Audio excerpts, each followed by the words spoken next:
Get ready for the dictation. Start. The President's address makes mention of the Code of Discipline and the happy industrial relations which are developing in the country. This code of discipline is a very good thing, but I am sorry to say that the success claimed for it has not come as yet. The employers in the country have not accepted this code of discipline in its spirit. They have not accepted it voluntarily.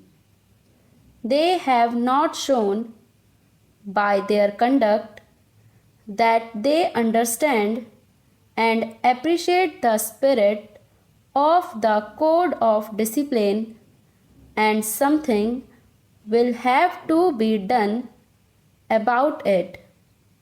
The code of discipline can bring about better harmonious relations. It can bring about better industrial relations, and it can create conditions in which the industrial production in the country will go up by leaps and bounds. Industrialists in the private sector and some of the bureaucrats in the public sector do not accept this code of discipline, and unless the Ministry of Labor does something drastic about it, unless the Ministry of Labor does something which would make the non-observance of this code on the part of the employers a penal offense, I am afraid the spirit of the code would be defeated. The Ministry of Labor has done well in bringing forward a code of efficiency and welfare. There is, as yet, not enough agreement on that code, even from the labor's point of view. But I am sure efforts to further the acceptance of this code of efficiency and welfare will be continued, and if that is done, it will be a great help to industrial production in the country. In the matter of the bonus commission, sir, the progress made has been disappointing. It was as early as January 1961 that the Honorable Labour Minister announced the appointment of the Commission. The progress made in respect of the bonus commission during the last 14 months has been that its terms of reference have been settled and its constitution has been agreed upon. That I am afraid is very slow speed in the direction of the solution of a problem whose solution is so very important. The President has correctly mentioned the great objective of securing workers' participation in the management and the establishing of joint management councils. But the most important thing is that the gains or the profits should be shared by the toilers. A share of the produce of their toil should come back to those who toil. The acceptance of profit sharing is an old thing.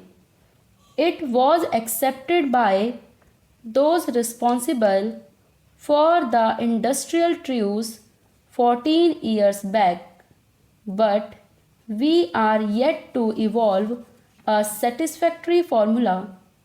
The full bench formula of the Labour Appellate Tribunal, repeatedly approved and endorsed by the orthodox judges of the Supreme Court, is no solution of the problem. It just denies the workers their due share in the profits. It was because of this peculiar situation that the need of appointment of the bonus commission was accepted by all parties. But what we now find is that it has taken them 14 months to decide the terms of reference of the commission, and I do not know when we can expect its report. The members of the bonus commission should be directed by the government to find an early solution to this important problem. Similarly, I must point out that the delay in the matter of evolving a consolidated scheme of social security for industrial workers is a dangerous thing. We have today a number of social security schemes, but none of them looks after the workers in his old age. The government of Uttar Pradesh made a provision that the discharge of workers because of ill health or old age should be treated as retrenchment. But we have now the verdict of the High Court of Allahabad that this cannot be done. The result is that while workers in industrial establishments today are covered against the risk of ill health, there is no insurance against the risk of old age. There is no scheme of gratuity which the industry has to follow. There is no old age pension scheme which the industries in the country have to adhere to.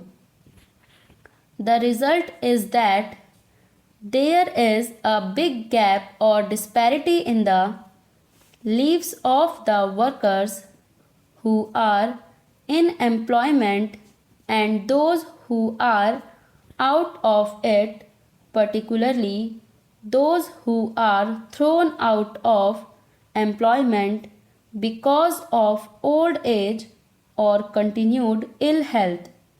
Therefore, something should be done about it as soon as possible, and there should be some sort of a scheme to see that the worker, after meritorious service to the industry, got at least the equivalent of a retrenchment relief when he retired due to old age or continued ill health.